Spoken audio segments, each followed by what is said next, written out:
So the next session, if you still have the day agenda at hand, is a panel discussion.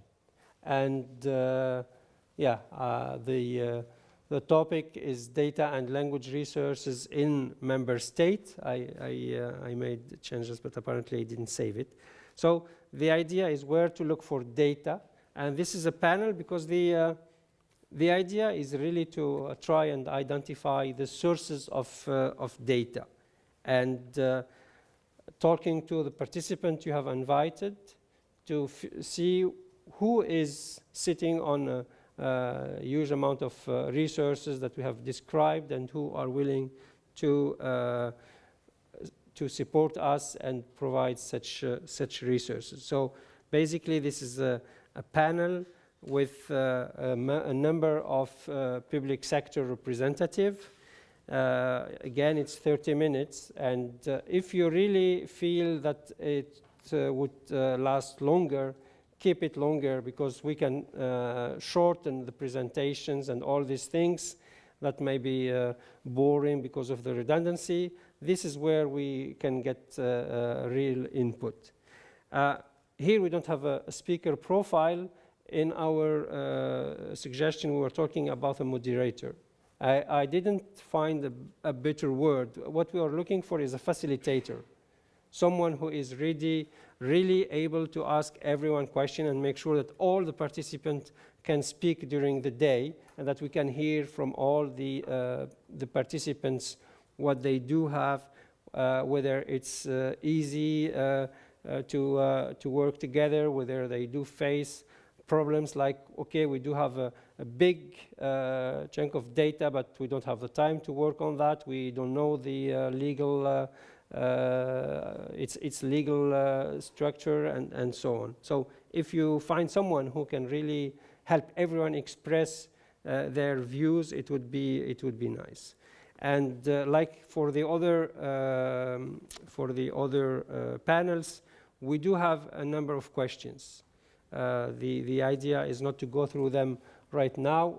We have them in the slides. The issue is make sure that given the purpose, get information about where to look for the data and how to do that. You can revise these questions the way you feel. The typical example I have in mind is the public sector in many countries have this .gov website. So people might just say, okay, you have all this .gov. You can have a clear picture of what we have as a public sector bodies, but we know that many of these agencies have either offices, agencies, whatever, that have very specific websites or very specific archives that are not easy for outsiders to find. So this is the purpose of this panel. The questions are there, and yeah, I don't think it's really important to go through the questions.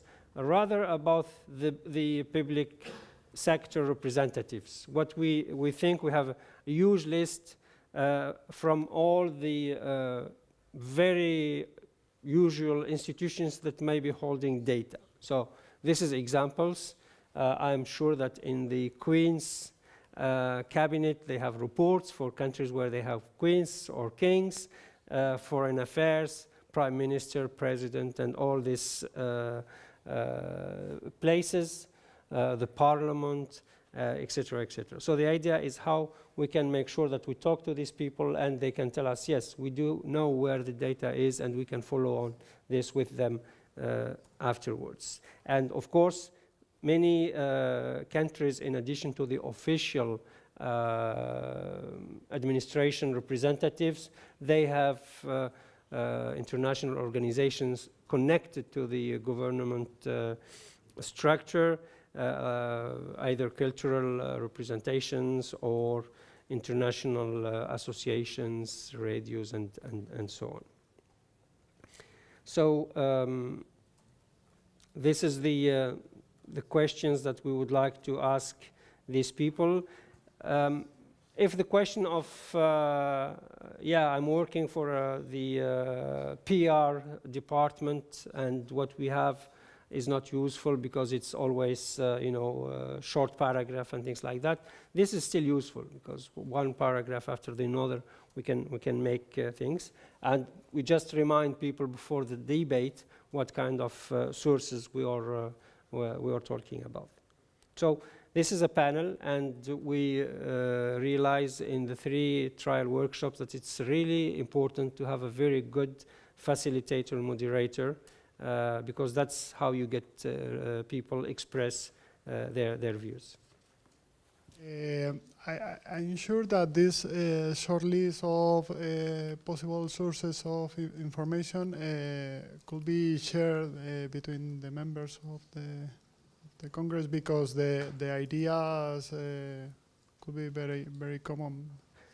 Yeah, in one of the reports that I think Andrea circulated, that is the description of the workshop messages, we have maybe a very exhaustive list after a brainstorming with all these sources, and this is part of the package. So in addition to the slides, the